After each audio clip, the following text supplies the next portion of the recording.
Hola, buenas tardes. Bueno,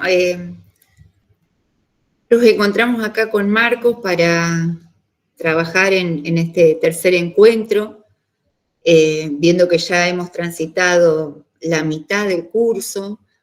Quizás hoy sea el tercer tema núcleo, podríamos decir, que nos va a llevar un ratito, en el sentido de que requiere de algunas explicaciones porque parece un tema y un modo de abordarlo quizás intempestivo, que no tiene que ver con lo que ustedes hacen, con sus prácticas, con su cotidianidad, que es algo completamente alejado de nuestras situaciones y vidas. Sin embargo, vamos a ver y vamos a hacer el esfuerzo de poder traerlo a nuestro aquí y ahora, a nuestro quehacer diario. Dado que hoy, seguramente agotados de los dos primeros encuentros, no contamos con público, vamos a estimar una hora de trabajo, y bueno, la semana que viene, que ya vamos a encontrarnos con el trabajo de algunas conclusiones del recorrido que hemos ido haciendo, les proponemos la posibilidad de encontrarnos, de tomar este horario para comentar lo que ustedes tengan ganas de comentar, hacer preguntas, intercambiar ideas y poder ir estableciendo ya las cuestiones de las pautas del trabajo para la aprobación. No sé, Marcos, si vos tenés algo para decir respecto al primer trabajo. No. Esto podía pasar. Activalo de ahí si querés. No, yo hablo de ahí. Ya me están escuchando. Solo que estoy hablando por tu micrófono. No, que la primera parte del trabajo final va a consistir en un pequeño, muy sencillo cuestionario y tiene por propósito un poco recabar o recuperar las lecturas que les habíamos propuesto para este curso, así que, bueno, esa va a ser la primera parte, así lo hicimos el año pasado, y nos parece que ha servido, y en la segunda consigna del trabajo final va a consistir en un foro, que bueno, la semana que viene vamos a poder conversar sobre eso con más detalle, pero en el mail que les mandé sobre esta clase en particular ya les adelantaba que bueno, sería bueno que vayan avanzando como puedan con las lecturas.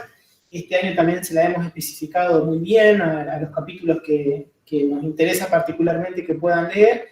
Así que si han podido hacerlo, no van a tener ningún inconveniente en resolverlo porque es algo muy sencillo y simplemente tiene como propósito un poco volver sobre lo que se planteó teóricamente y ver si se comprendió fundamentalmente. Pero en todo caso, sobre el trabajo final hablaremos más detenidamente la clase que viene. Bueno, como ustedes pueden ver acá en la clase 3, vamos a trabajar el problema del poder y la obediencia. A mí nos parece a nosotros muy interesante el tema de pensar el poder no solamente desde el ejercicio del poder como algo que sufrimos los agentes del Estado, sino también poder empezar a pensar cómo también cada uno de nosotros lo ejercemos y cuáles son nuestros sistemas de obediencia. En ese sentido vamos a compartir para esto un pequeño texto que pertenece a pertenece al informe final del proyecto de investigación que hicimos nosotros con Marcos y que le hemos contado acerca de las adopciones en el COPNAF durante el periodo del proceso de la dictadura cívico-militar,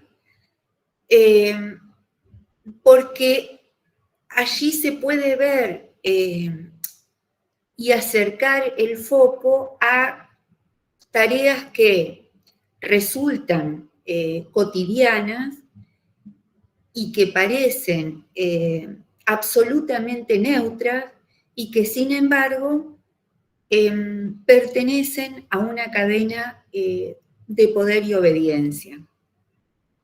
Así que sobre eso seguramente vamos a poder trabajar acá en algunos temas o el desarrollo que sigue, y también vamos a compartir ese artículo para quien tenga ganas de leerlo y porque nos parece que es un acercamiento justamente a la administración pública provincial. Bueno, en ese sentido, el otro tema es cómo las prácticas como quehacer cotidiano en las que se ejerce poder y cuáles son las consecuencias éticas que encontramos en ese ejercicio del poder, que pensamos que no lo ejercemos, o es un poder impensado, no reflexionado, o una obediencia no reflexionada.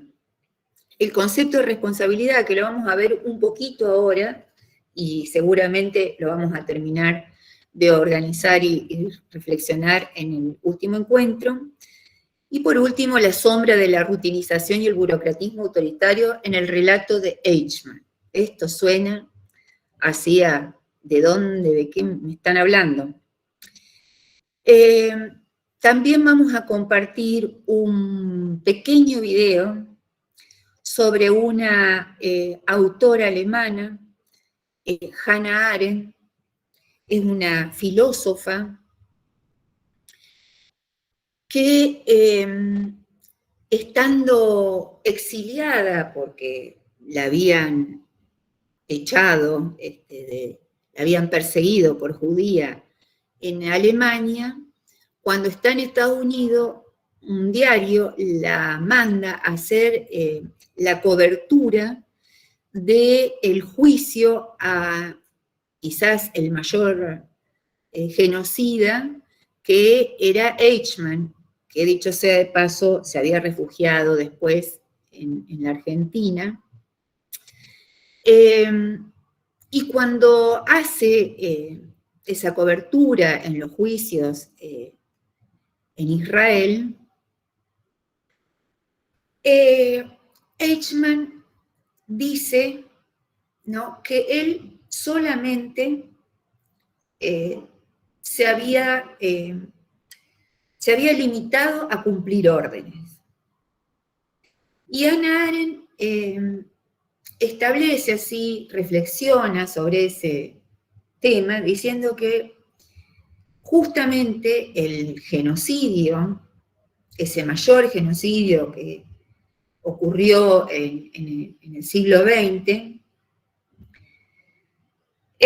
se había producido no por una anomalía, por una cuestión que podríamos aislar determinados sujetos capaces de matar, sino porque ese contexto de rutinización, de burocratismo, de racionalización del autoritarismo habían hecho que se implementara un sistema de poder y de obediencia capaz de matar cumpliendo órdenes, ¿no? Y que ese hecho resultara completamente indiferente a quien lo realizaba. Esto para Arendt lo conceptualizó como algo que seguramente ustedes lo han escuchado, como la banalidad del mal, ¿no? Que el mal como banal quiere decir que al final lo puede ejercer cualquiera, que no se necesita de una figura perversa que podríamos aislar como, bueno, se pretendió aislar la figura de Hitler, o quizás ahora más cerca de nuestras realidades cotidianas, es el debate que se produce en relación a un violador o un femicida o feminicida. Inmediatamente cuando desde posiciones feministas en general se dice que esto pertenece a que cualquiera lo puede hacer, porque lo que ocurre es que es el discurso machista, patriarcal, ese que denuncia también en su núcleo duro una autora como Rita Segato, dice, es por ese pacto que hay entre varones, entre los machos, que se puede producir, es en ese ámbito de ese discurso y de ese pacto que funciona ese tipo de crímenes. Si se diluye ese tipo de pactos, si se diluye ese discurso, esos crímenes van a dejar de existir, ¿no? No lo van a repetir.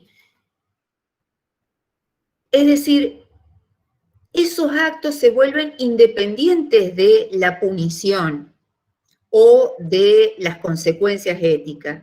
Se repiten porque están dentro de un discurso capaz de llevarnos a esos actos independientemente de nuestras personalidades. Eichmann era un muy buen padre. ¿Cuánto de los genocidas en nuestro país eran buenos vecinos, eran buenos padres, eran buenas personas, iban a misa, y sin embargo ejercían esta brutalidad? ¿Cuál es el llamado de atención? Entonces, en este sentido, y que traemos hoy, a que cualquiera de nosotros, en su ejercicio de poder y obediencia, en un sistema como los sistemas modernos que ya vimos, bueno, en el caso de el terrorismo de Estado, en el caso de un feminicidio o un femicidio, no sé cuál es el verdaderamente correcto, porque a veces leo a favor de uno y a veces leo a favor de otro, entonces por las dudas, por correctismo, uso los dos, pero en cualquiera de los dos casos, no. Y ahora lo pensaremos en nuestro sistema de vida cotidiana, podemos hacer el mal, podemos hacer mal sin saberlo, sin darnos cuenta, por no pensarlo, por dejarnos llevar porque es otro el que lo sabe, porque hay un sistema de poder, mi jefe es jefe y sabe él más que yo, por eso es jefe, aunque los dichos digan lo contrario. Entonces nos dejamos llevar por un sistema de obediencia rutinario y burocrático que nos hace perder el saber acerca y la reflexión acerca de las consecuencias éticas de nuestro quehacer cotidiano. Entonces, arrancábamos con esto, ¿no? Que ustedes tienen el videíto de 16 minutos más o menos para poder verlo y poder pensarlo un rato. Está muy bien explicado, es fácil de comprender. Hay una película que siempre recomendamos que se llama La banalidad del mal. También yo creo que la tengo, la podríamos compartir. Es una película novelada, pero a la vez es documental, un poco documental, de ese tránsito de Hannah Arendt de hacer ese trabajo sobre Eichmann. Y dice a Arendt, no se trata de un mal intencionado o propuesto, sino de un mal que se realiza en el cumplimiento de una orden o del deber, sin pensar lo que se hace y sin saber lo que se piensa.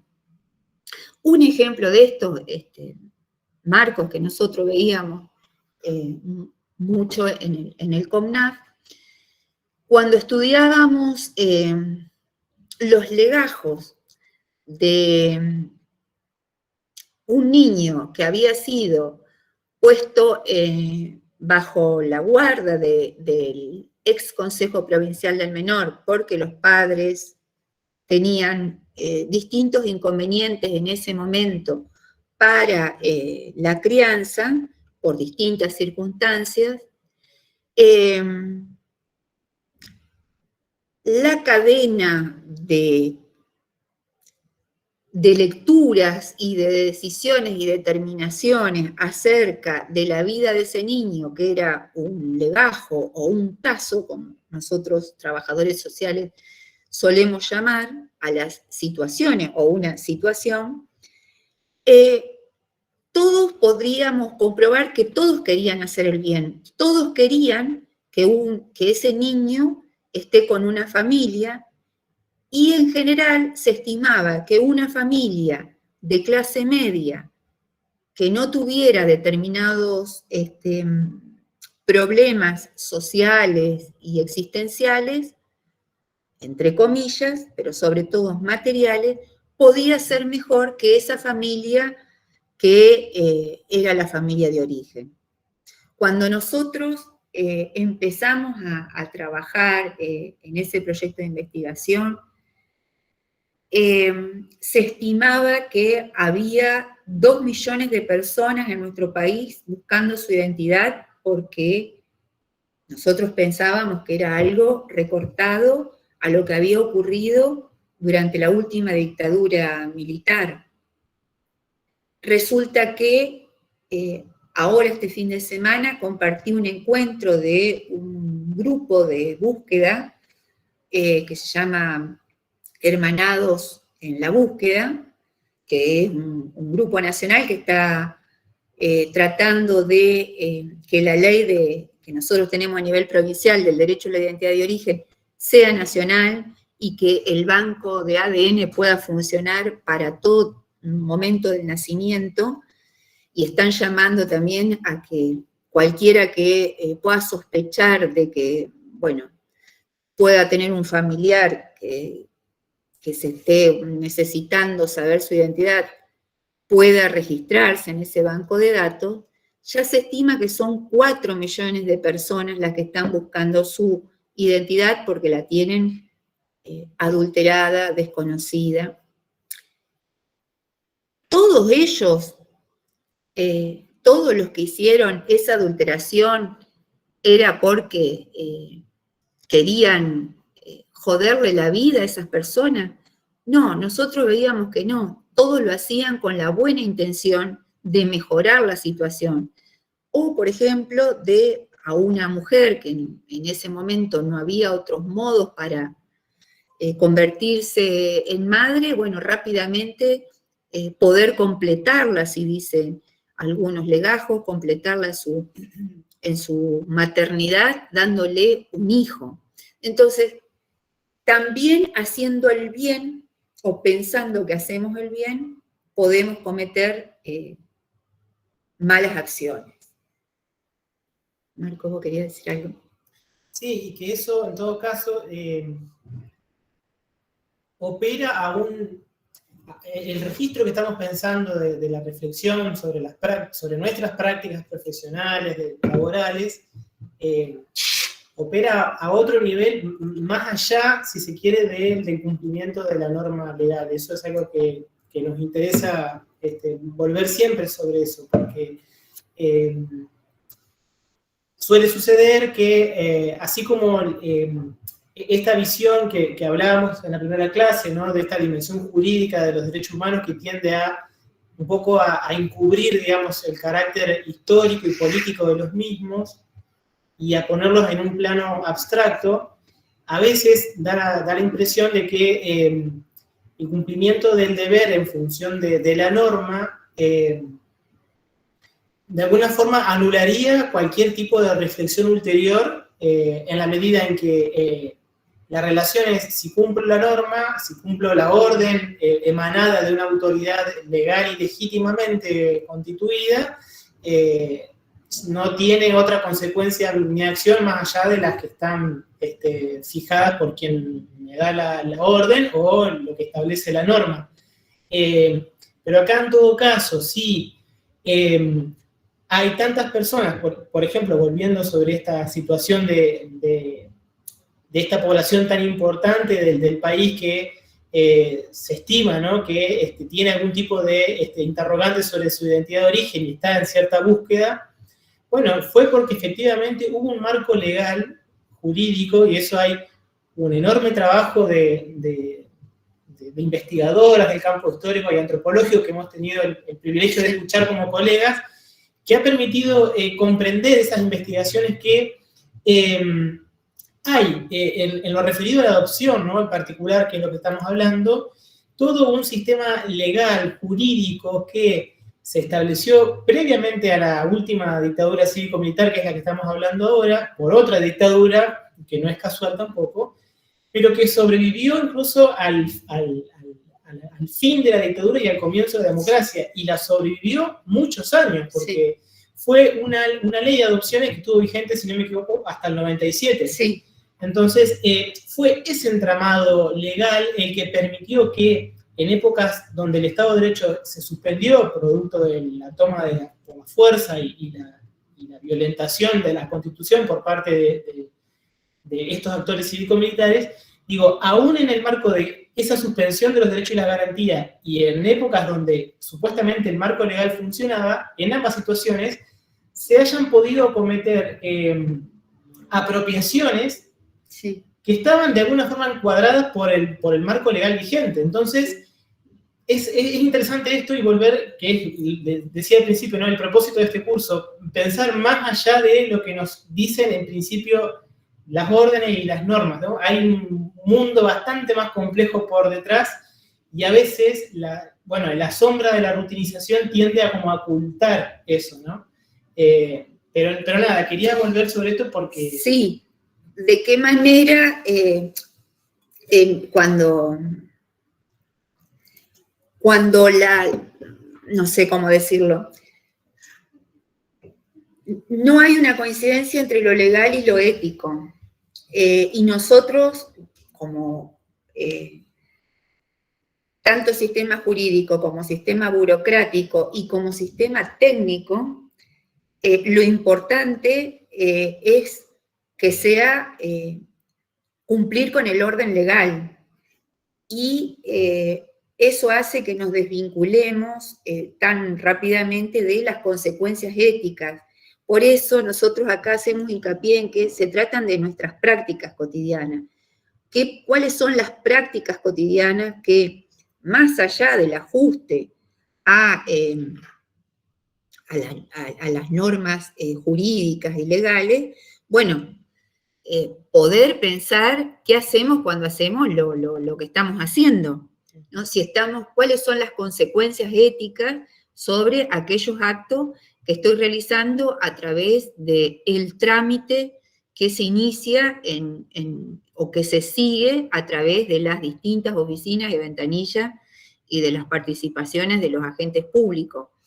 En los años 90 se repitió mucho el lapsus de una funcionaria que era de la UCD, que participaba en el gobierno de Menem, Adelina D'Alessio de Viola se llamaba. Y ella decía, tenemos, en ese famoso programa que veíamos siempre en ese momento histórico con el señor de los anteojos, Bernardo Neusta, y Mariano Grondona, ella dice, tenemos que hacer que lo ilegal y lo inmoral coincidan. Se equivocó, quiso decirlo al revés, que lo legal y lo moral coincida. Y dijo, bueno, dijo lo legal y lo inmoral. O sea que no importaba que sea inmoral, basta que sea legal. Se estaba refiriendo justamente a lo que fueron las privatizaciones. que en general son legales, pero que producen un alto nivel de consecuencias éticas sobre nuestras vidas. Bueno, sigamos entonces. Acá están viendo una foto de una película donde está Chaplin, que, bueno, siempre usamos un poco esta foto para pensar por qué Holocausto y burocracia. Esta película se llama Tiempos Modernos y estamos siguiendo también un poco la idea de Arendt, la idea de otro autor que se llama Bauman. ¿Qué nos está mostrando esta foto? Bueno, gente que trabaja en un sistema burocrático, que es una fábrica, en donde se ajustan tornillos y se hacen cosas de manera departamentalizada o compartamentalizada, estanca, ¿no? Uno hace tal cosa, el otro tal otra. Pensemos quizás en nuestro sistema de salud, ¿no? Yo tengo que ir por el hígado al del hígado, por el de la cabeza al de la cabeza, por el del pie al traumatólogo, pero después si tengo otra cosita que no hace al hueso, tengo que ir al podólogo. Es decir, así como la medicina nos ha hecho a un cuerpo hiper deshuesado, hiper desarmado, bueno, ese es un sistema también que funciona en nuestra administración pública, en nuestros distintos sistemas burocráticos, incluso acá, ¿no? Como uno puede ver en la facultad, esa compartimentización en donde unos son los que se dedican a los aspectos teóricos, otros se dedican a la investigación, otros se dedican a hacer las prácticas. Es decir, cada cosa ocupa su lugar y todo eso a veces es como que el último de la cadena, que está arriba, es el que sella el saber máximo y se van cumpliendo distintos pasos. Es el trabajo en serie, es el trabajo que se dio en llamar Fordismo, ¿no? Por Ford. Y acá dice, ¿no? Que la efectividad del Holocausto fue formidable, su efectividad formidable se basaba principalmente en que su utilización estaba sujeta a consideraciones puramente técnicas y burocráticas. No hacemos ningún otro tipo de evaluación sobre lo que vamos a hacer, sino lo técnico también acá el papel de la ciencia, y burocrático el papel, bueno, de lo que sabemos que es esta organización organizativa, técnica, administrativa, en donde los poderes tienden a presentarse como neutral, ¿no? Parece que no ejercemos ningún poder y parece que no ejercemos, tanto el poder como la obediencia se neutralizan, ¿no? Vamos cumpliendo pasos. No, ustedes van a ver en línea con esto, me parece que tiene mucho que ver, lo van a ver en el video que le vamos a subir sobre el caso de Eichmann, pero en esta cuestión, ¿no? Del hecho de que el Holocausto fue posible porque, bueno, quienes cumplían altas funciones en el régimen nazi, que fue el que desarrolló esa maquinaria de exterminio, muchos de los que participaban de esa maquinaria, en particular el propio Eichmann como referente, uno de los argumentos que ellos manifestaban en los juicios, en particular Eichmann de vuelta, es esto de que él no tenía ninguna enemistad personal con el tema con los judíos, ¿no? Él personalmente no era antisemita. Y él, en todo caso, tampoco había, capaz que me equivoco, pero él tampoco había disparado o había asesinado directamente a ningún judío, digamos, ¿no? Él lo único que hacía, su trabajo lo único que consistía era en armar la logística del sistema de transporte de trenes Sí. que conducían a los prisioneros hasta el campo de exterminio. Capaz que me estoy adelantando. No, es eso, la sección administrativa económica, de eso se encargaba él. Bueno, pero básicamente eso es cumplir una rutina burocrática, ¿no? De garantizar que los trenes salen de un lugar y llegan a destino en tiempo, con la cantidad que estaba prevista de prisioneros y demás.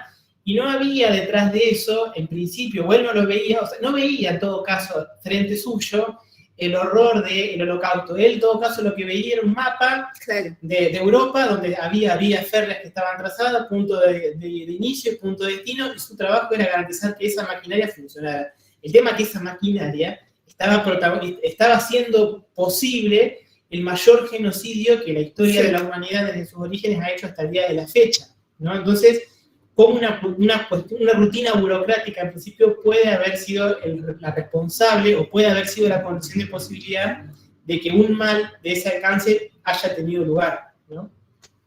Sí, por eso en la placa anterior que veíamos esto de tiempos modernos, es porque, bueno, los autores dicen, esto es un producto del discurso del desarrollo burocrático técnico, es un discurso que hace a la modernidad, no es algo aislado que vino de otro momento, etcétera, etcétera. Es algo que hace a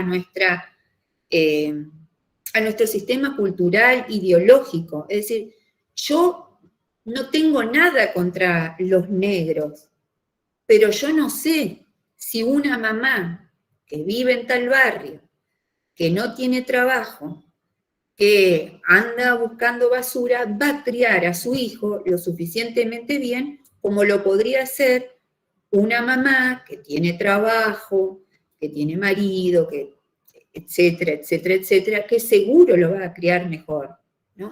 Entonces, no es algo personal, como dice Marco, que decía Eichmann.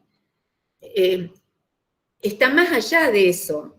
Está bajo suposiciones que hacen a todo un entramado cultural del cual participamos sin pensar, justamente por esta disociación entre lo que hago y las consecuencias, ¿no? Acá en esta placa que estamos viendo justamente hay varios aspectos ahí. Una es esta, ¿no? La disociación. Son dos procesos paralelos que se van produciendo. Uno es la división del trabajo, ¿no? Cada uno, como decíamos, se ocupa de una parte. Y el segundo es la sustitución de la responsabilidad moral por la responsabilidad técnica. Lo importante no es lo que va a ocurrir, sino si yo presenté bien el informe social, ¿no? Yo, profesional, habilitada para eso, tengo la autoridad técnica para saber si eso corresponde o no corresponde, ¿no? Esa es mi responsabilidad. Otra vez, volviendo a hecho, ¿no? Mi responsabilidad es garantizar que los trenes partan de un lugar y lleguen a otro, independientemente de si adentro van seres humanos con destinos a ser violenta y horriblemente masacrados en cámaras de gas. O sea, sí. No es esa mi responsabilidad, no aparece ahí, digamos, sino en garantizar... No tengo ni que pensarlo. Exacto, exactamente. ¿Por qué además no tengo ni que pensarlo? Porque, como dice acá, hay una jerarquía burocrática que pueden dar órdenes sin saber cuáles serán sus efectos. Y acá también dice acerca de cómo hay un grado de pérdida en esa cadena jerárquica entre quien da la orden y quien la cumple. Hay un video que también está en la bibliografía, que lo pueden ver, que es sobre un experimento llevado a cabo, que es el experimento Milgram. Es famosísimo, seguramente en la escuela secundaria lo pueden haber visto, porque siempre cuando queremos hablar del sistema de obediencia, se toma ese experimento que es, bueno, para saber qué grado de aceptación podemos tener a la autoridad. Entonces, si mi jefe, si el juez, en ese momento que hablamos de la investigación, el COMNAF, o ex Consejo Provincial del Menor, estaba calificado como brazo auxiliar de la justicia, si el defensor daba la orden, el defensor lo había pensado lo suficiente. Si mi jefe da la orden, es porque mi jefe ya lo pensó lo suficiente. Yo solamente tengo que acatar la orden. Pensemos en los sistemas hiperburocratizados de autoridad, como son la cárcel, la iglesia, el ejército, la policía. Entre el policía que acata la orden, o en el caso de los militares, y el que la da, hay una gran diferencia. Pero también pensemos en una oficina nuestra, como lo era en este caso, para no particularizar en las cuestiones de ustedes, tampoco sé bien, sabemos bien en qué oficina se manejan y cómo es, pero en términos generales, y hablando de este proyecto de investigación que ya está aprobado, qué sé yo, qué pasó hace unos años y entonces esto nos aleja y nos permite un poco poner un desahogo en la distancia, no sofocarnos con, bueno, que nos va a entrar la culpa de qué estamos haciendo. Lo que queremos remarcar acá es que tenemos que, a lo que nos invita, nos culmina Hannah Arendt y Bauman, y nosotros los queremos invitar, es, bueno, los sistemas de obediencia no son gratuitos, y los sistemas burocráticos no son neutros, ¿no? Tenemos que pensar esa cadena de poder y siempre pensar por qué estamos haciendo lo que hacemos y por qué obedecemos tal orden. Nosotros, por ejemplo, en un trámite que podríamos estar llevando adelante, en donde, bueno, yo termino diciéndole a una fulana, no te corresponde, porque así ya lo vio el supervisor, etcétera, etcétera, etcétera. Bueno, ese acto, ese último acto que me toca a mí decirle no te corresponde, puede estar o puede desatar distintas consecuencias sobre la vida de esas personas. Imaginémonos, en estos casos de adopciones, miren las consecuencias, ¿no? Años buscando la identidad de origen. En este caso de las adopciones, quiero decirle de que no solo es una cuestión en donde participaban los asistentes sociales en ese momento y el defensor. Había toda una cadena de mando y burocracia en la que muchos iban viendo cómo se iban cumpliendo los pasos, ¿no? Quiero decir, incluso los mismos administrativos, es decir, no los profesionales, iban indicando distintos pasos y distintas situaciones que a veces los profesionales solamente deben cumplir. O lo que quiero decir,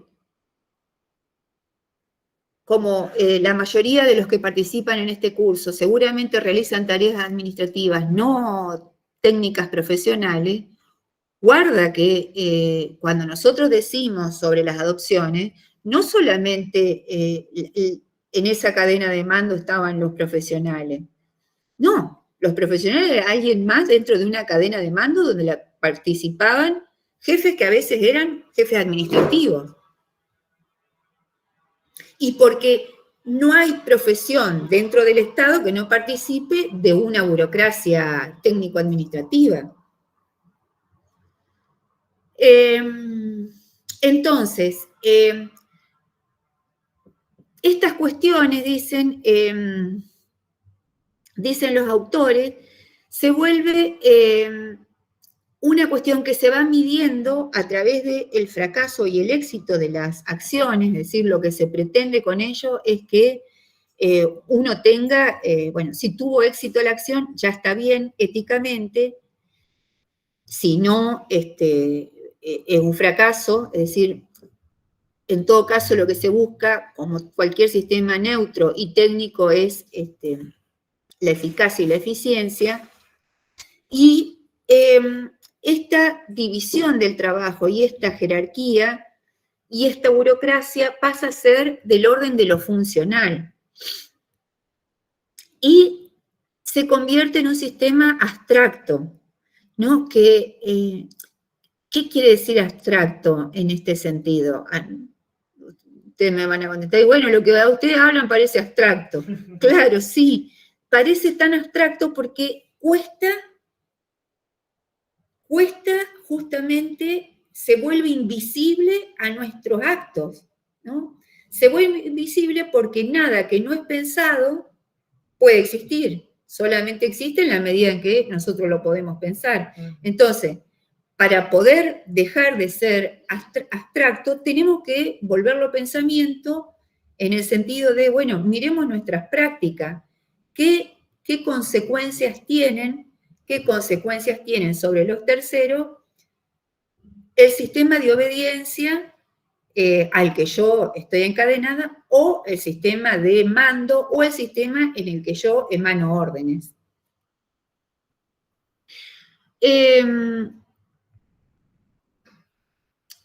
Acá en relación justamente a esto que dice Marcos, ¿no?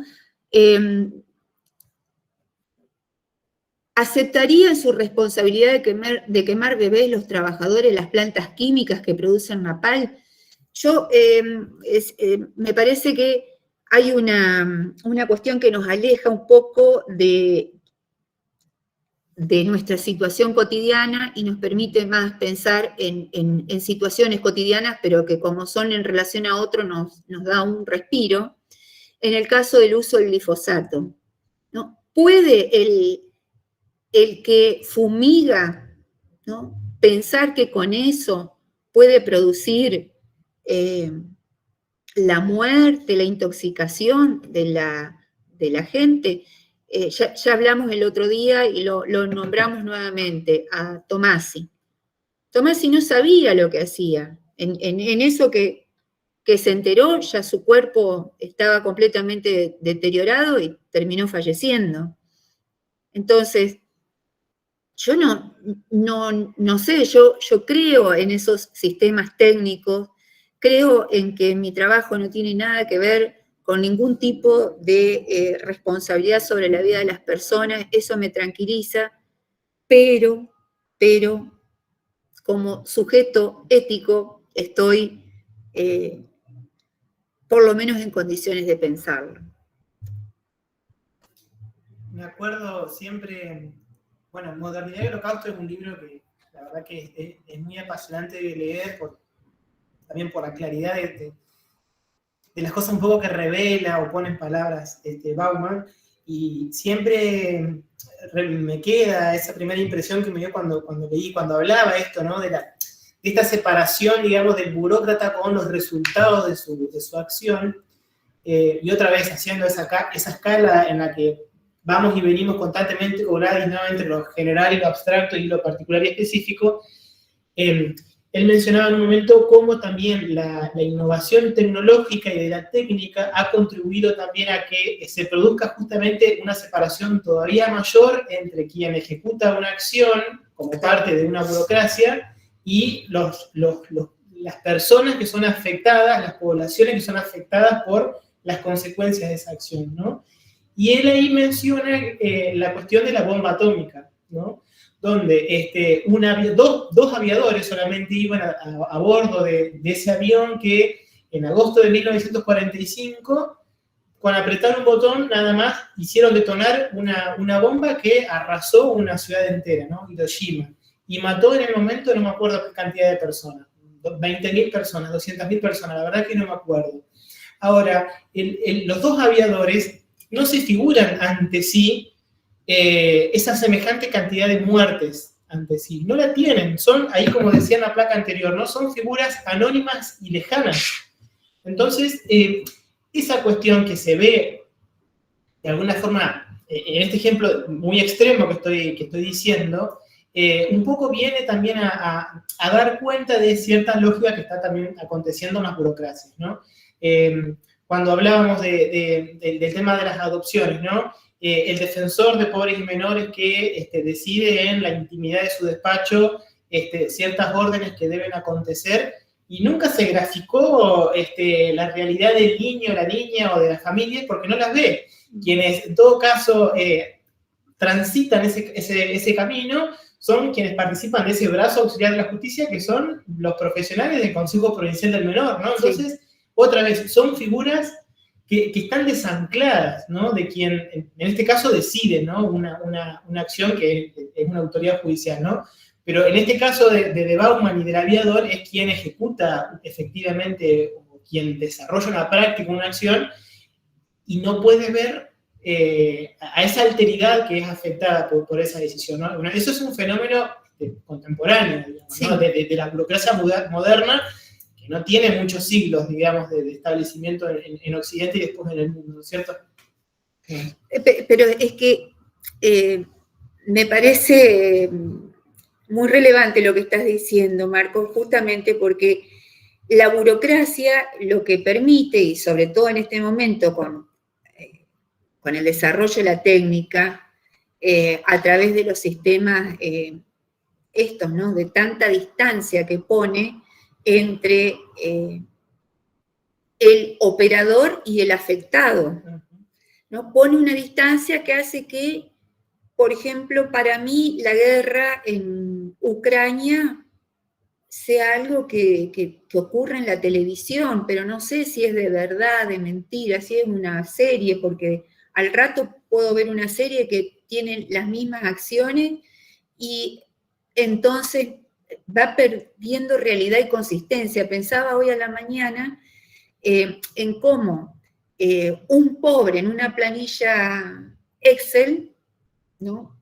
Tiene una irrelevancia, es un número, y bueno, le quito el subsidio. Ahora, el pobre cuando va y me golpea la puerta de mi casa y yo lo veo, trato de no abrirle la puerta, porque si lo veo seguro que le voy a buscar algo, porque ya si lo veo, ¿no? Esa cercanía corporal me resulta más difícil decirle, no, mira, yo no tengo nada, o no quiero darte, estoy cansada de ayudarte, qué sé yo, no sé. En cambio, si es una planilla y bueno, yo tengo 4 para repartir y vienen 10, bueno, 6 van a quedar afuera, qué sé yo, si este o aquel, no sé. Digo, esa distancia, esa es la abstracción, ¿no?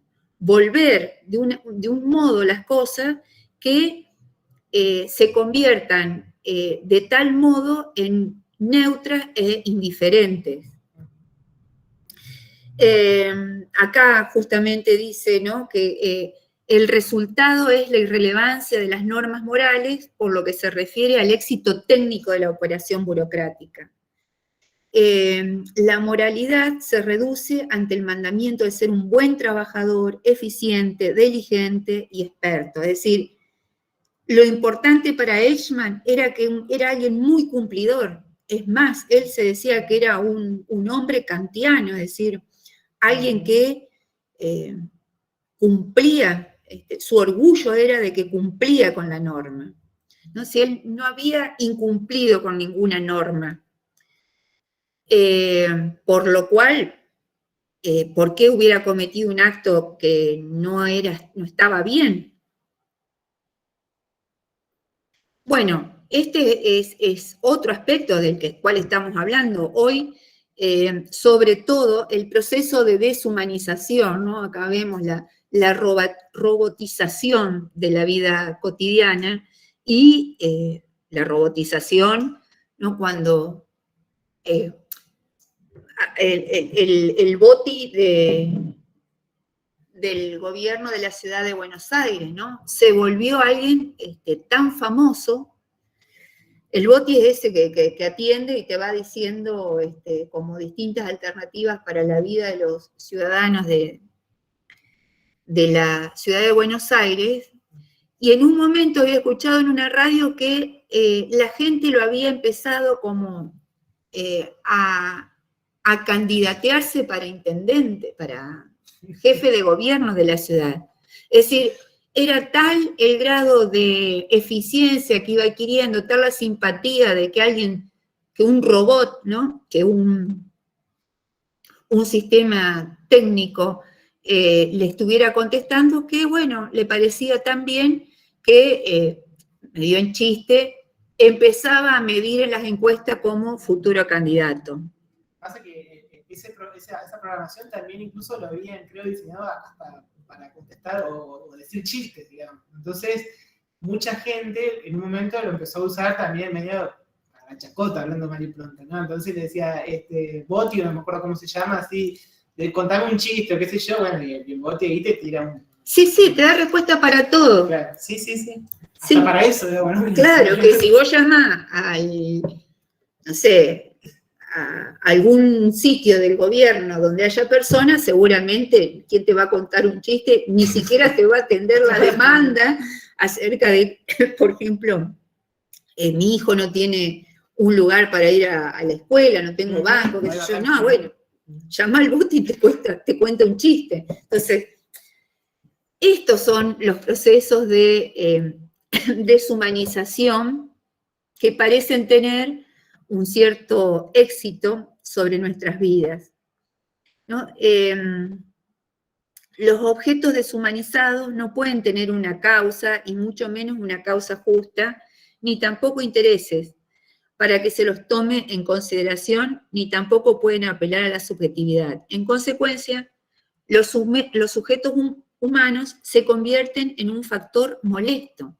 Claro, el boti no te va a hacer tampoco ningún paro, no te va a hacer ninguna observación sobre sus condiciones laborales, no va a decir, mirá, estos tipos se están quejando porque no le podemos dar respuesta en esto no está funcionando. No, esto es la eficacia de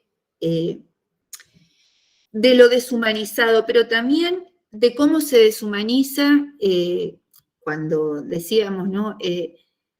No tengo nada contra los judíos, no tengo nada contra los negros, pero ya mi labor se vuelve independiente de lo que yo piense acerca de tal o tal persona, porque mi labor en sí se ha vuelto deshumanizada.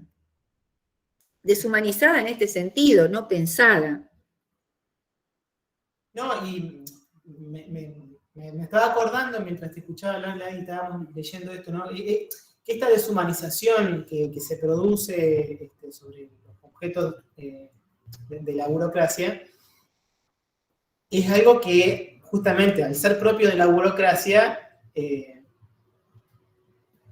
no está exento ningún, en principio, ningún gobierno, ninguna administración que eventualmente ocupe la administración pública. Me acordaba el otro día, cuando se produjo ese acampe tan importante en la avenida 9 de Julio, seguramente lo han visto, lo han escuchado, ahí frente al Ministerio de Desarrollo Social.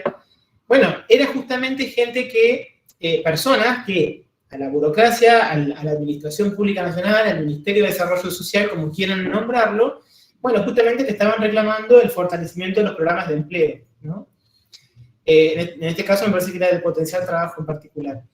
Y ahí el ministro de Desarrollo Social, de una gestión que se autodefine como peronista, progresista, nacional popular y demás, dijo algo que incluso después como que se arrepintió de lo mismo, pero porque le generó eso que aparecía ahí el último, ¿no? Cuando ese objeto de la burocracia se me revela humano, aparece molesto. Entonces, había dicho algo así como, dejen de apretar a los argentinos, ¿no? Por lo que están haciendo. Bueno, era eso, ¿no? De repente, el objeto de la política social no era una planilla de cálculo con un presupuesto y un programa, sino que eran personas de carne y hueso que enfrente de tu edificio, enfrente de tu despacho, te estaban diciendo, mira hermano, lo que nos estás dando no alcanza. Sí, ¿no? sí. Ese efecto tiene una dimensión de revelación, por lo que estabas diciendo vos, a los ojos de quienes que están en la burocracia, que genera esa tensión, ¿no? Pero otra vez, estamos hablando de una lógica, por eso cuando hablamos del chatbot de la Ciudad de Buenos Aires, o hablamos de este caso del Ministerio del Gobierno Nacional, estamos hablando de lógicas que están arraigadas en la burocracia, no estamos hablando de por si es más piola o menos piola, si tiene algo contra los pobres o no tiene, digamos, ¿no? Es algo que... Y que además que la burocracia es algo que, como estamos viendo, es algo que pertenece a la modernidad del siglo XX y del siglo XXI, va más allá de nuestras posibilidades, porque el ministro no va a tener seguramente una respuesta, él, por más ética que quiera pensarla, a esa respuesta, no va a tener seguramente una respuesta para revertir la situación del 40% de la población. Entonces, también esa revelación del humano que está ahí frente a vos cuando no hay distancia por la burocracia, que es lo que te permite tener una distancia para decir, a ponerle un paño frío a determinados problemas, es lo que cuando vemos a esa persona, cuando vemos a esas personas reclamando, nos genera impotencia, ¿no? Y sí, y bueno, por lo menos a él le generó impotencia y dijo eso nada más, ¿no? Porque a veces termina en situaciones de represión, ¿no? Bueno, pero lo que queremos insistir es en esto, que es independiente del gobierno, pues la burocracia es independientemente de los gobiernos, incluso de los países. Lo que estamos contando es una situación de Alemania, la Segunda Guerra Mundial, etcétera, etcétera. Pero no por eso no queremos dejar de convocarlos a cada uno de ustedes para que piense, bueno, en su lugar, en su oficina, en su situación, con sus compañeros, bueno, estas situaciones cotidianas, no las situaciones tan caóticas que por ahí le estamos contando, tan extremas. Claro, pero si justamente es posible pensar, graficarse, ejemplificar, aunque a veces sea un poco tomado lo pero en mi caso ciertas cosas, si estas reflexiones se pueden plantear a ese nivel, quiere decir que en estos distintos espacios geográficos, incluso no en Alemania, volvemos acá al país, a la municipalidad, a la ciudad de Buenos Aires, donde sea, es porque son cuestiones del orden de las subjetividades, ¿no? Entonces, otra vez la invitación a reflexionar sobre las prácticas y sobre las subjetividades que habitan el Estado, ¿no? Es un poco la invitación que estaba hecha desde el principio, y me parece cierta clave de lectura que sería interesante que no se pierda de vista cuando hablamos de estas cuestiones que otra vez no parecen una escala de abstracción o de historicidad tan lejana por momentos que se pierde por ahí de vista, bueno, la realidad de nuestras oficinas, ¿no? De esta oficina, sí. ¿no? Pensaba en algún momento en las colegas del interior de la provincia, del interior, esto, ¿viste? Que nosotros somos el exterior,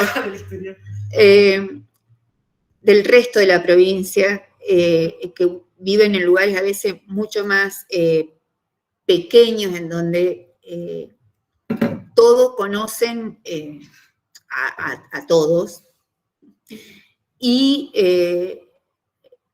esta imposibilidad pienso, porque capaz que es la situación de gente, de compañeros que nos están escuchando y que así puede hacernos, que, bueno, que carecen de ese revestimiento de la burocracia y entonces te van y te golpean la puerta de tu casa todos los días para ver si tal cosa, si tal otra, que también es algo como poco pensado porque poco pensamos en concreto nuestras situaciones. Esto de los pueblos pequeños, porque la burocracia la estamos pensando siempre en estos procesos de las grandes urbes, pero también quedan pueblos completamente pequeños en donde el poder del cuerpo a cuerpo se ejerce de una manera que ya estamos pensando, porque recuerdo mi vida en un pequeño pueblo de nuestra provincia, y ahí el poder no se puede esconder detrás de la burocracia. Se ejerce de una manera en donde estamos pidiendo un poco de burocracia.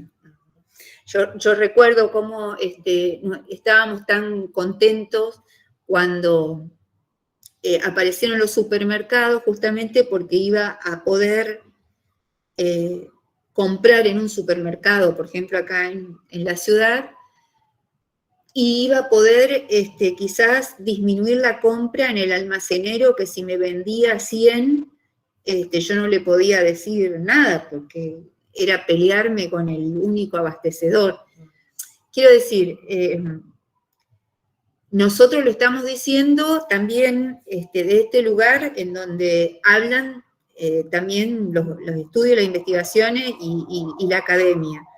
Es una invitación a pensar nuestras realidades específicas, provinciales, son otras, y bueno, no viene mal aportar a ese saber, intercambiar sobre ese saber, ¿no? Porque eso nos va a permitir quizá habitar mejor, habitar más tranquilo el Estado. No, porque justamente en esa línea que me parece sumamente importante, Gladys, porque Carolina Franco, directora de la Dirección de Recursos Humanos de la provincia, nos comentaba la vez pasada, que también es compañera del curso ahora, que había muchos estudiantes actualmente inscritos a este curso, ¿no?, que son del interior de la provincia, bueno, otra vez del interior, hasta yo... ¿Sos del interior también? Yo también soy del interior, sí. No, de distintos municipios de la provincia, y pensaba, ¿no? Así como se puede ser ministro de Desarrollo Social de la Nación, ¿no?, y poder ejercer la función sin tener este 40% del país pobre enfrente suyo, sino que tenés un Excel, pensaba, ¿no?, trayendo estos temas, estos problemas, estas reflexiones a otra escala, que es la que proponés vos, no perder de vista, que es la municipal, por ejemplo, que es muy difícil ser secretario de Desarrollo Social de una localidad y no tener frente tuyo esa familia que está demandando al Estado local que le solucionen algo, el techo de la casa, el abrigo para el invierno, el guardapolvo para el nene, ¿no? La escuela. Ahí entra en tensión esta deshumanización que decíamos, ¿no?, a una escala mayor de la burocracia, que es la que, justamente, que también, como decías vos, ¿no?, es la que están pensando estos autores, ¿no?, la de la burocracia del Estado moderno como Estado-nación, son propios, digo, ¿no?, estas consecuencias, estas características de la burocracia. Bueno, a una escala, cuando uno afina la lupa sobre otro espacio, las cosas pueden ser distintas. Y ahí me parece que, otra vez, recuperando lo que decía, sería muy importante que todas estas reflexiones, bueno, tengan su correlato en las experiencias que ustedes, como cursantes y habitantes de otras realidades, tengan para decir, mirá, acá la burocracia no funciona así. ¿No? Ahí hay otra lógica. Bueno, por eso también insistíamos tanto de que nos gusta siempre que participen de estos encuentros sincrónicos, porque nos permite esto, ¿no?, poner en discusión lo que les traemos para conversar con ustedes. Sí, que no es más que eso, ¿no? Un poco el recorrido que nosotros hacemos, pero que es una provocación para que ustedes también digan, no, nada que ver, nosotros nada que ver. Bueno, vamos a seguir entonces avanzando en este sentido, y ya vamos cerrando esto para ir a la otra partecita de este encuentro. Entonces, la burocracia tiene su propia lógica y su propio impulso, que eso también es importante decir, y eso decíamos, bueno, es independientemente del gobierno. Una vez que la burocracia se ha independizado de los sujetos, y bueno, la burocracia está como por arriba, y los sujetos tenemos que ir y meternos en esos pequeños pedazos que nos deja que tenemos que ocupar, que a veces son nuestros propios trabajos. Y por eso decimos que la burocracia es funcional más que intencional, es decir, no es que yo me propongo ni hacer el mal, ni joder al otro, ni no darle lo que le corresponde, sino que es funcional, así funcionan las cosas y yo me adapto a ese funcionamiento. Entonces, el área de la vida cotidiana está comparativamente libre de violencia precisamente porque esta se almacena detrás de los bastidores y en cantidades tales que se escapa del control de los miembros corrientes de la sociedad, lo cual le confiere el enorme poder de suprimir los brotes de violencia no autorizada. Vuelvo a insistir con un tema para, bueno, justamente en un día como hoy, ¿no? De que se vio esta lamentable golpiza de esta joven en Viale. ¿En Viale fue? ¿O en Gilbert? No me acuerdo ya. No, en Viale.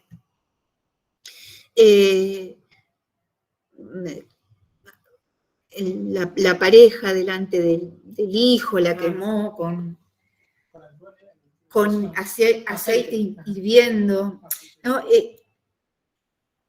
Ella había denunciado hechos de violencia y sin embargo, como justamente recién hoy cuando uno la ve a ella en esta situación, bueno, toma la dimensión de lo que le estaba pasando a esta joven, a esta mujer.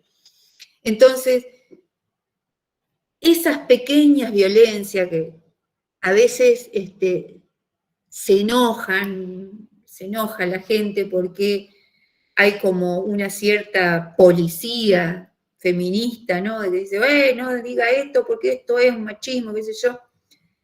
Y es cierto, a veces suena pesado, pero la idea es advertir esas pequeñas violencias cotidianas que parecen que van pasando inadvertidas porque eso pertenece a un discurso que no se va pensando, que pasa inadvertido y que quizás después termina en esa violencia que termina con la vida de una persona o que pone en riesgo la vida de una persona.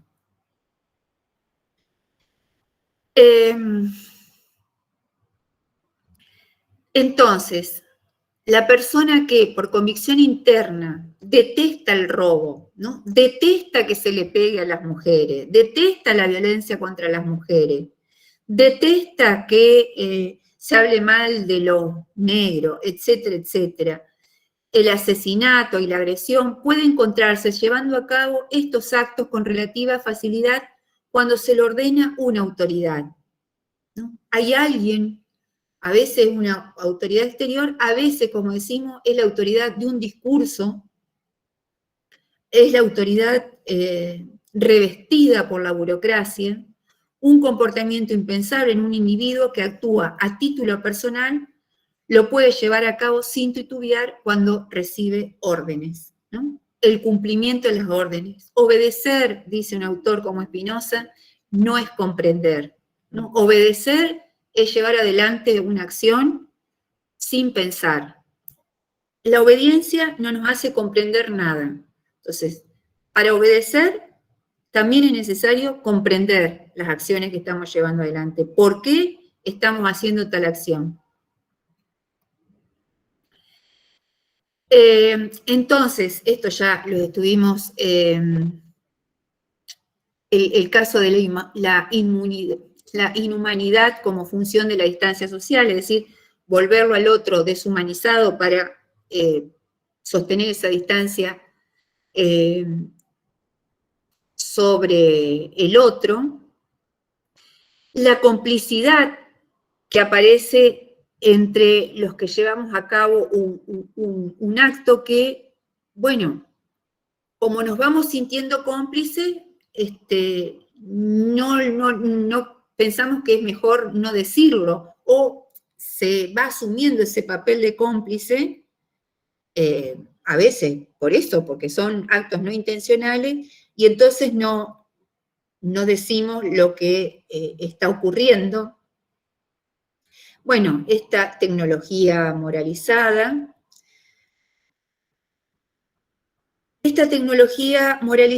que nos lleva a esto, ¿no? Lo que le importaba era la noticia tranquilizadora de que alguien de arriba, ¿no? Nuestros jefes, había meditado lo suficiente sobre lo que es o no es éticamente aceptable. El juez, el defensor, el decano, el científico, la ciencia, ¿no?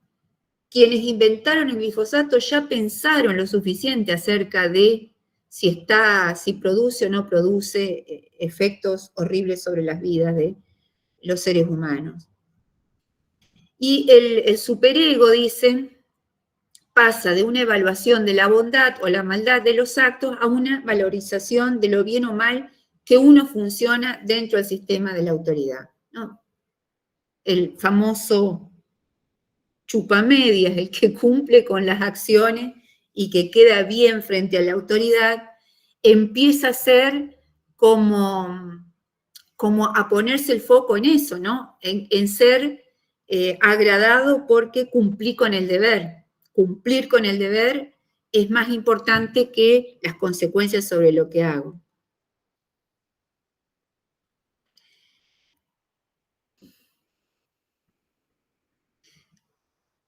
Bueno, esto, por último, se puede considerar que la mayor parte de las conclusiones, en este caso sobre el experimento, pero el experimento Milgram es sobre los sistemas de obediencia, son simplemente variaciones sobre un tema central. La crueldad se relaciona con ciertas normas de interacción social mucho más íntimamente que con los rasgos de la personalidad o con otras características individuales de los perpetradores.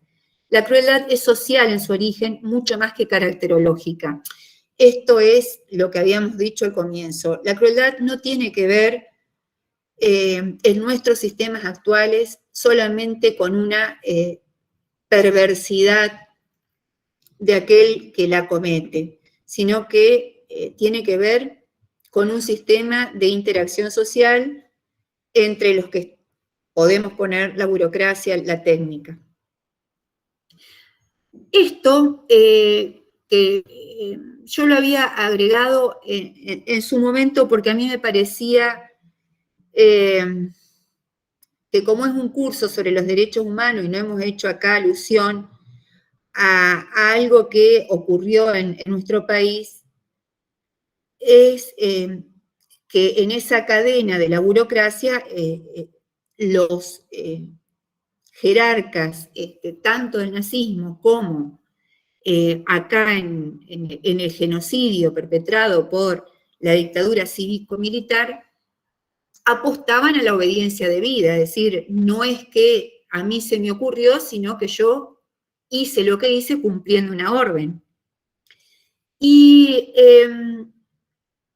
hay un libro que acá estamos nombrando, que es el de Silvia Schwarwart, un apellido bastante difícil, que es un libro que trabaja sobre la postdictadura, y que este autor, Sebastián Abad, que estamos nosotros siempre trayendo acá, y que quizás en algún momento lo tengamos como invitado, lo toma para distintos artículos y para un libro que nosotros vamos a ver la semana que viene, que es la de El fantasma en la máquina. ¿Y por qué lo toma? Porque nosotros también ya lo habíamos señalado en la clase anterior. Es esta cuestión de cómo habitamos el Estado pensando en un Estado que no termina de ser pensado después de la posdictadura. Es decir, ¿no? Un Estado que el año pasado, por ejemplo, fue caracterizado como Estado fascista o como estar bajo una dictadura por el tema de las restricciones por las medidas sanitarias.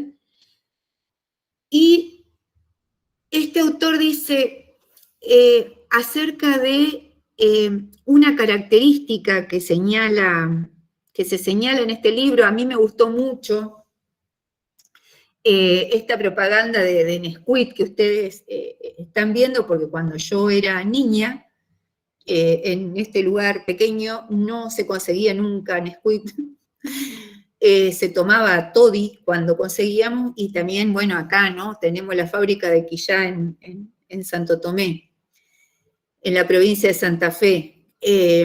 Pero la caracterización de estos niños que en esa tierna infancia tomaban el Nesquik mientras miraban, yo en mi caso, a mis propios padres, en que la autora dice son los niños mierda, ¿no? ¿Por qué los llama los niños mierda? Porque eran los niños que mirábamos a nuestros padres y no entendíamos qué estaba pasando, y nuestros padres tampoco terminaban de saber qué estaba pasando. Bueno, digo nuestros padres, mis padres sabían a medias, qué estaba pasando en ese momento cuando en muchos casos existían los campos de concentración al lado de, por ejemplo, los festejos del Mundial del 78. Entonces, más allá de esto, que me parece que si pensamos en un genocidio no podemos dejar, en un curso sobre derechos humanos, en la administración pública no podemos dejar de nombrar el genocidio en nuestro país. Acá Sebastián Abad lo dice para pensar esto: la ocupación real del Estado que pueda lograr una fuerza política a partir del 84 se medirá por el grado de autarquía de las Fuerzas Armadas, las fuerzas policiales, los servicios secretos y el servicio penitenciario.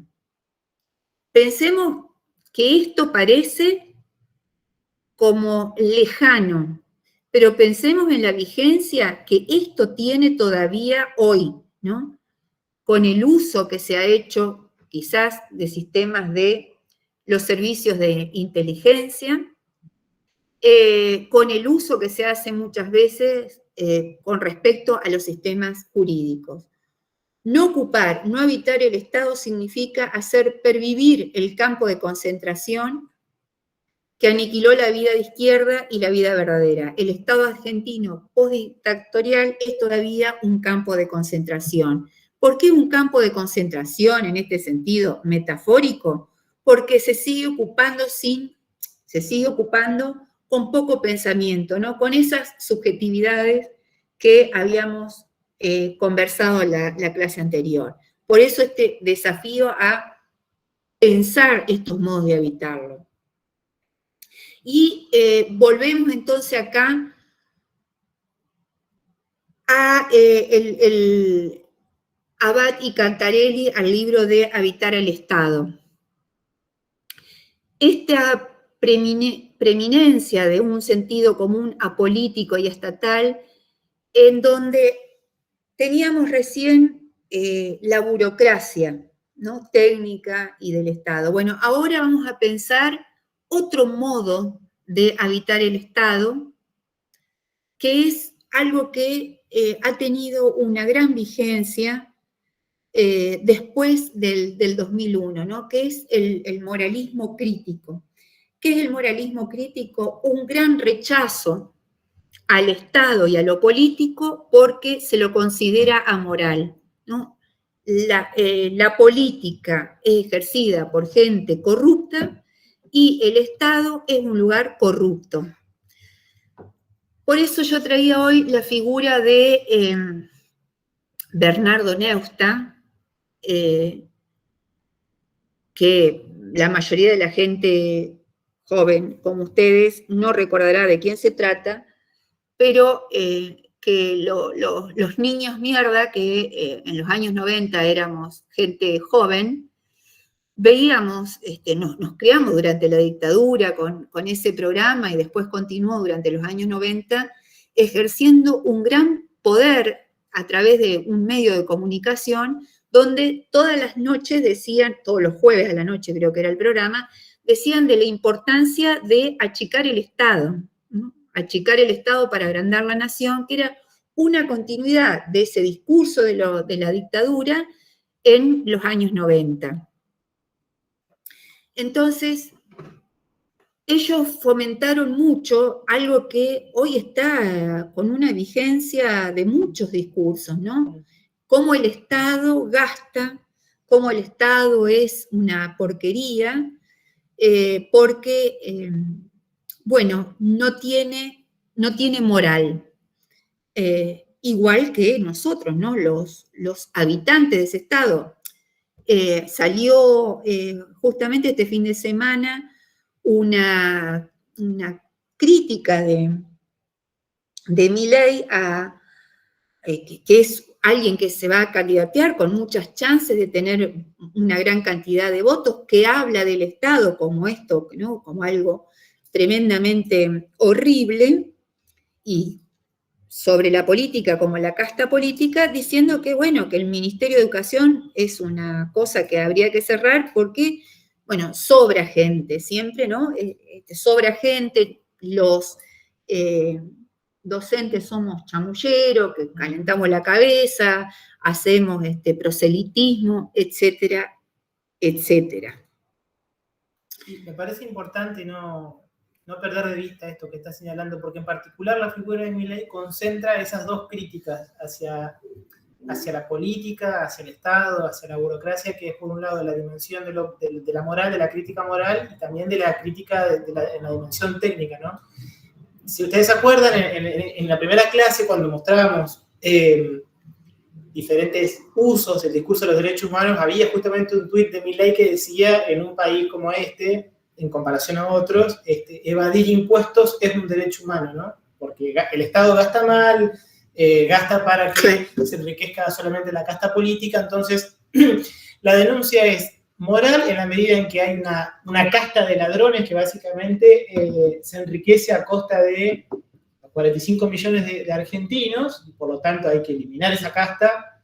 Por ahora parece que por elecciones no se ha animado a plantear otra cosa, y ojalá que no lo haga.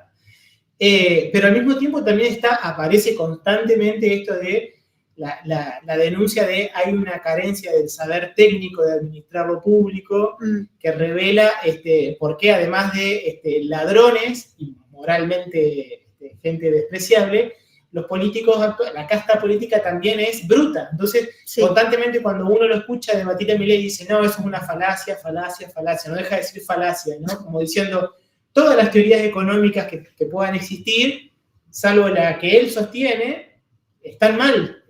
Técnicamente no se sostienen, científicamente no se sostienen. Él tiene el conocimiento económico para que, por ejemplo, eliminando el Banco Central, no haya inflación, etcétera, etcétera, etcétera, ¿no? Pero vuelvo a esto porque esta figura, sí, como en los 90 había otras, hoy vuelve a actualizar esta denuncia contra el Estado, contra la burocracia, contra también la administración de lo público, desde estas dos dimensiones, que se confluyen las denuncias, ¿no?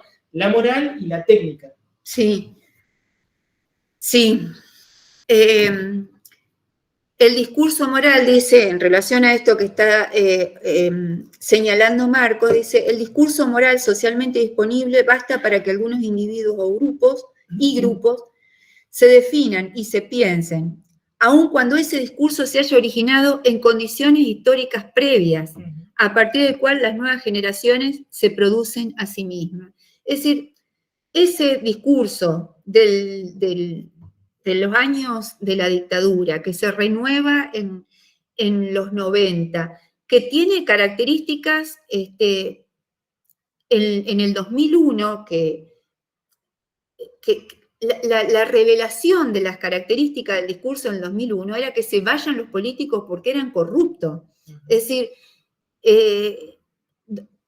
esos días, me acuerdo, del 2001, en donde se sucedían los distintos presidentes, y me acuerdo que hubo una noche en donde no teníamos ningún presidente, y todos decíamos, qué suerte, esta noche vamos a dormir tranquilos porque no tenemos ningún presidente, ¿no? Pues son todos unos ladrones, eso, que se vayan todos, que no quede ni uno solo, ¿no? Entonces, ese discurso que toma esta característica, que pasa de un discurso político a un discurso moral, en donde se señala todo el tiempo lo mal que hace el otro las cosas,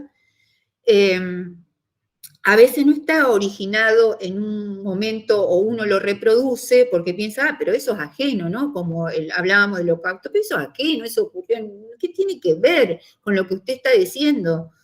Con lo que está diciendo señora. Bueno, evidentemente la reproducción de los discursos tiene mucho más que ver, nos trasciende a nosotros. No solamente la denuncia, porque si vos te acordás, Nadie, cuando terminó el gobierno de Cristina, allá por el 10 de diciembre del 2015, viste que hubo un fallo de la jueza María Servini, sí, que había establecido que su mandato terminaba a las 23:59 del 10 de diciembre. Y el 11, tampoco asumía Macri, porque él era presidente en el momento en el que juraba ante la Asamblea. Entonces, durante ese lapso de horas, que fueron más o menos 10, 11 horas, quien estuvo a cargo de la presidencia, entre comillas, fue Federico Pinedo, que era en ese momento presidente provisional del Senado. Y aparece, incluso por él mismo, esta broma de que, bueno, fue el mejor presidente de la historia argentina porque no hizo absolutamente nada. Claro. Y durante su gestión no hubo inflación, no hubo robo, no hubo nada. Lo que pasa es que no había presidente. Claro. Bueno, es también desde el humor, pero que contribuye también a ese imaginario que desde la denuncia y en un contexto. Si haces acción de gobierno, haces cosas corruptas, ¿no? No haces nada bueno. Bueno, acá puse la figura del Rey León, porque esta película... Mi favorita. ¿Sí? De la infancia, sí, la mejor. Bueno, está inspirada en la obra de Shakespeare, en Hamlet.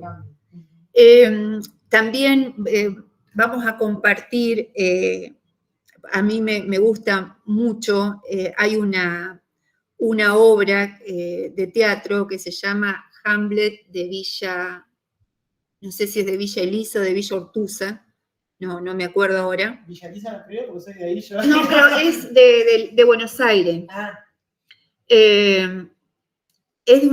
Se llama así, pero es una obra de teatro, la obra de Shakespeare, de Hamlet, pero que se desarrolla con actores en un lugar, con actores que podríamos ser cualquiera de nosotros, con ese libreto, pero adaptada a las condiciones de vida actuales.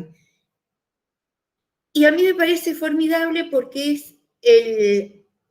es para que podamos ver la vigencia de los discursos, como venimos conversando, en la actualidad, para que podamos pensarnos en esa situación de discurso. Y porque, además, si hay algo que tiene justamente esta obra, es el sistema o tiende a pensar el sistema del poder y de la obediencia. Y con respecto al moralismo, ¿no? Dice, el moralismo crítico postula que el poder es en general malo, o si se quiere, malvado.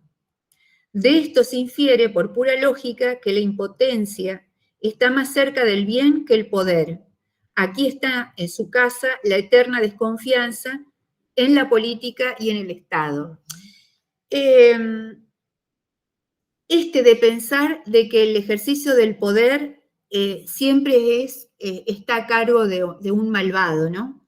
Y no pensar que, bueno, que tenemos que pensarlo el poder porque también tenemos que ejercerlo, ¿no? Y que está bien ejercer el poder. sino que ¿qué vamos a hacer? No vamos a quedar sin nada, vamos a... quizás tengamos que pensar que el ejercer el poder no tiene por qué ser un sistema jerárquico en humanidad. Bueno,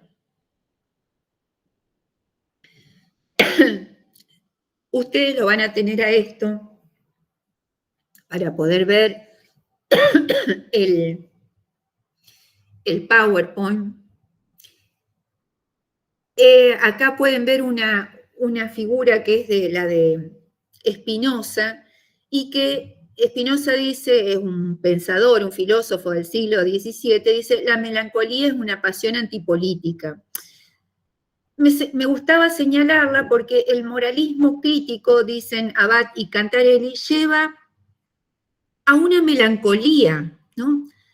Al resistir quien trabaja en el Estado, se permite posponer indefinidamente el momento en que asume su pertenencia estatal. Es decir, no nos sentimos en condiciones de decir, no, bueno, identificarnos con que somos agentes del Estado y estar con un cierto contentismo, un cierto orgullo de ser lo que somos, porque el moralismo crítico nos ha llevado a una situación de sentir como cierta vergüenza, como cierta distancia, y habitar en cierta medida los lugares del Estado desde un cierto melancolismo, ¿no? En que, bueno, hubo tiempos que fueron mejores, seguramente, o ocupo un lugar en donde le estoy robando a otros, etcétera, etcétera, que me llevan a pensamientos tristes sobre la ocupación del lugar.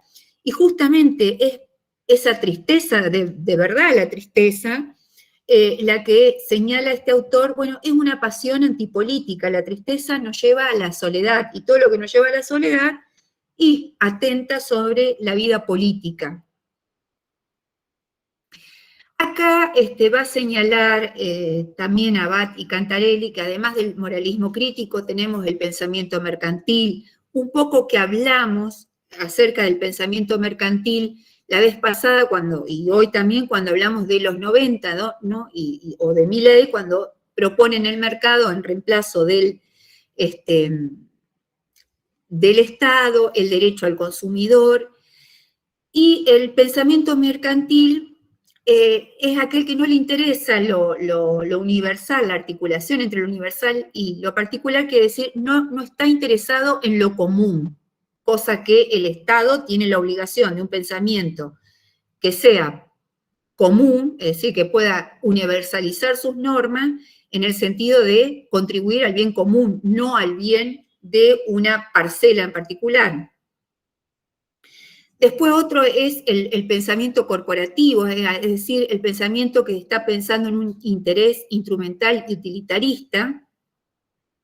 Y acá hay otro que es por eso está llevado entre el administrativo y el de la militancia, ¿no?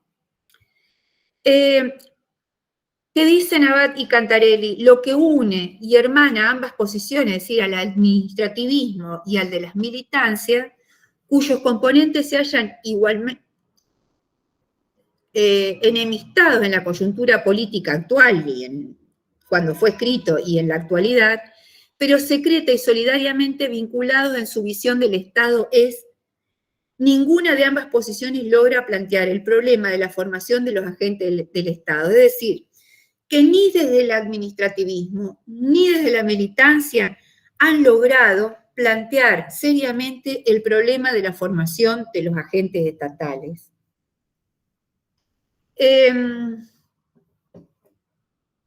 Y acá, para terminar, justamente yo le pongo esta de Un elefante ocupa mucho espacio. Es un libro que a mí me gustaba mucho en la infancia de mis hijas, porque,